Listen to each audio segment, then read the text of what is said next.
Дэлхийн нийтээр цаасан мэдээллээс татгалзаж дижитал технологиг нэвтрүүлж байна. За энэ жишгийн дагуу манай улс бүртгэлийн системээ захим хэлбэрт шилжүүлэх ажлыг эхлүүлж байгаа нь улсын бүртгэлийн тухай хуулийн шинжилсэн хариулгын төсөл.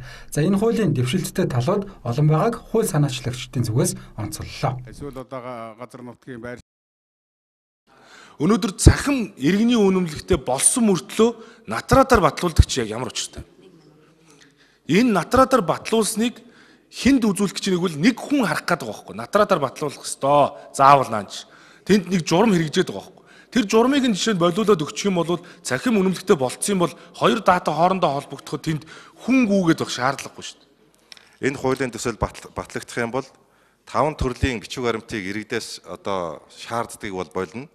Энд төрсний гэрчилгээний хуулбар, гэрэлтийн гэрчилгээний хуулбар, иргэний үнэмлэхний хуулбар, лавлгаа, гэрэлсэн эсэх лавлгаа, гэрэлт бүртгэгээгүй лавлгаа гэсэн энэ 5 бичиг баримтыг бол одоо иргэдээс шаардахгүй хуулбарлаад авчираа гэдэг ийм шаардлагыг бол тавихгүй болно.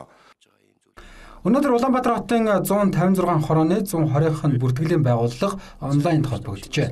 Харин 332 сумаас дөнгөж 25 нь онлайнд холбогдсон байна. За энэ онд нэмж 50 сумын бүртгэлийн байгууллагыг онлайнд холбохоор зорилт тавьсан. За хэрвээ бүх сумдын бүртгэлийн байгууллага интернеттэй болбол иргэд бүх төрлийн лавлгаа мэдээлэл авах гэж цаг хугацаа алддаг төрийн байгууллагууд хүнд суртал гаргаж иргэдийг чирэгдүүлдэг асуудал цэгцрэх юм а.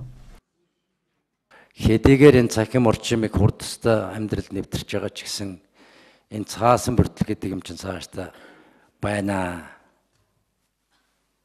Байхаас өөр арга байхгүй. Энэ захимч халдлага болдог, устддаг. Нэг устчих юм бол сэргээх аргагүй болдог. Энэ ч бас усалтай байдаг шүү дээ.